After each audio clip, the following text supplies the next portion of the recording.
The greatest creator is impartial. Since the greatest creator is unique, exclusive, amorphous, and neutral, it must also be impartial. If a court were controlled by a good judge, then every criminal would be punished, but if it were controlled by a bad one, many innocents would suffer. If it were controlled by proletariats, capitalists would have a hard time, and vice versa.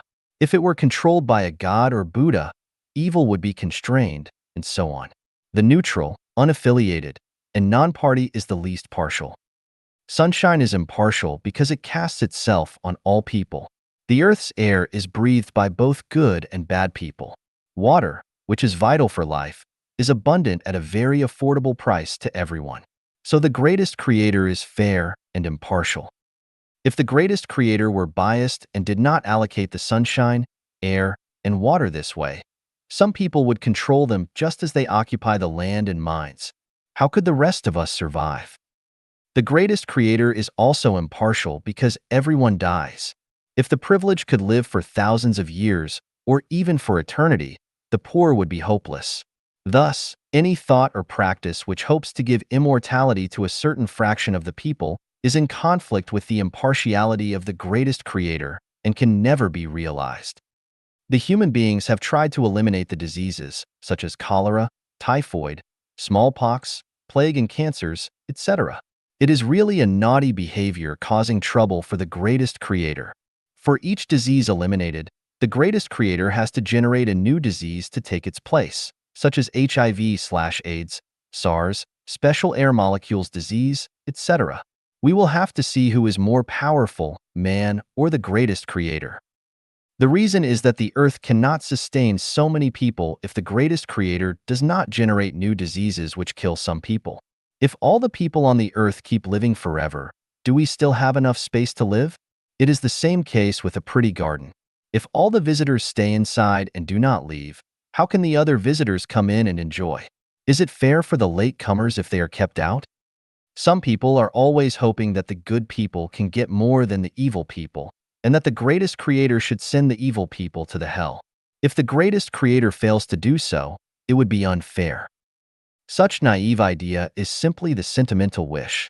Few people would think they themselves are evil or bad. But the fact is that all people are evil. Aren't you evil when you slaughter the animals and eat their meat? When you slaughter them mercilessly regardless of their helpless cry, protest, and fear? When you stab the shining knife into their chests or cut off their throats? You are not a kind person at all for the animals. There is no difference between eating meat and slaughtering animals. Meat eating is the bad behavior itself. Why Buddhists would not eat meat? They are just avoiding recommitting sins to enter the higher level life space after death. All those eating meat are not good. Maybe some people think that it is sensible to slaughter the pig and eat its meat because the pig is raised by themselves. But is it really sensible? Does raising the pig justify slaughtering it? The kids are raised by their parents. Can they be, too? Does it really make sense? Notes. I talk about the issue of meat eating from the perspective of all life is equal and becoming Buddha. I am not opposed to eating meat. In fact, I am a meat eater, too. So I am not a good person. Refusing to eat meat is what good people will do. We advocate vegetarianism. But if all the people refuse to eat meat and become Buddha, it will break the life cycle. Human beings have their duties to live on the earth.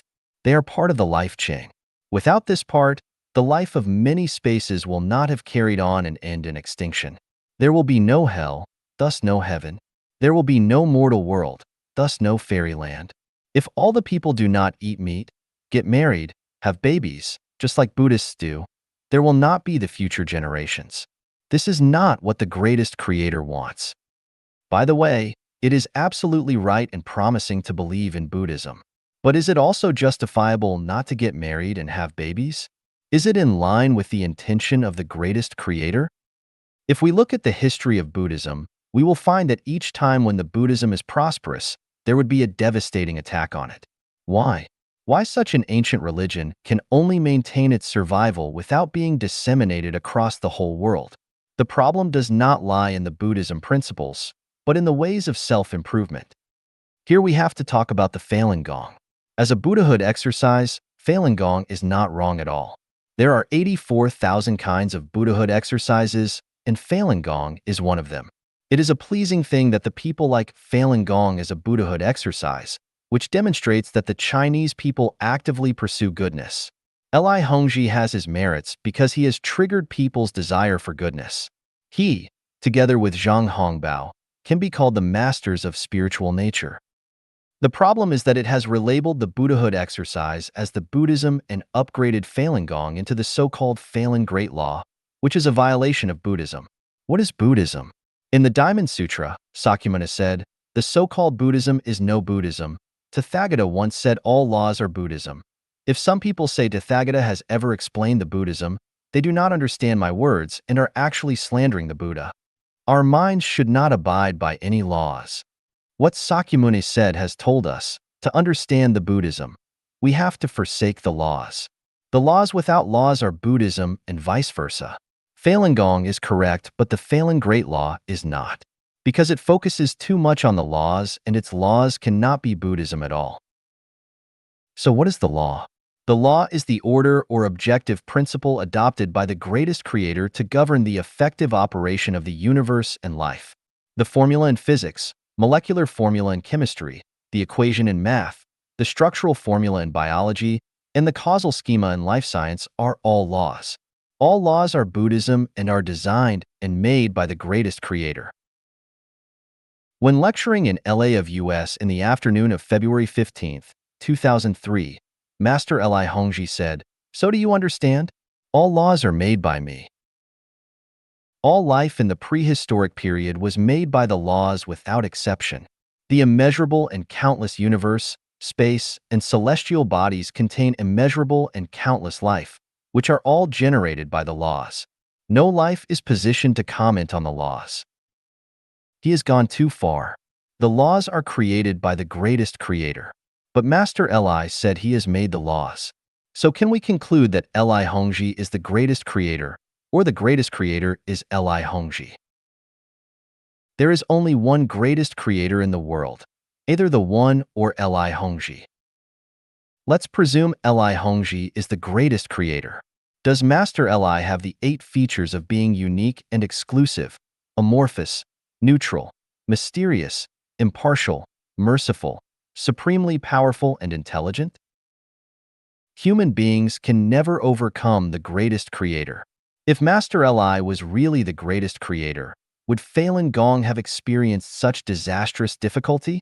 How could he claim himself as the greatest creator even when finding it difficult to survive on his own motherland? The greatest creator is amorphous, governing the whole universe and impossible to survive, with difficulty, on the earth in the form of human. And Master Li was born in the mortal world, which can be proved by his archives in the past decades. Can he be the greatest creator? The greatest creator has never talked with human beings directly. And think about the many lectures Master Li has given us. The greatest creator is mysterious.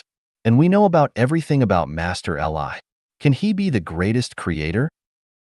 The greatest creator is omniscient. Is Master Li omniscient, too? He might not be able to answer the questions of physics, chemistry, math, or biology for the senior high school students, not mention the questions raised by scientists. Can he be the greatest creator? Li Hongzhi is a master of spiritual nature, having his own distinctive understanding of the universe and life. But if he goes too far, he is sure to have problems. There are many wise men in the mortal world. Some live secluded, look like average, but they possess great capacity. Some people are slow, but they have superb wisdom.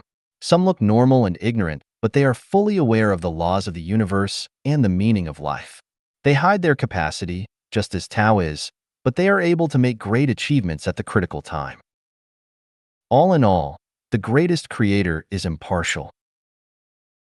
The success or failure of an individual, organization, or nation all rely on the balance of the greatest creator. It is only by forsaking ourselves that we can see the impartiality of the greatest creator. If we attempt to understand the greatest creator by focusing on our own preference, success, failure, gain, and loss, then we will never find this impartiality, or even a shadow of it.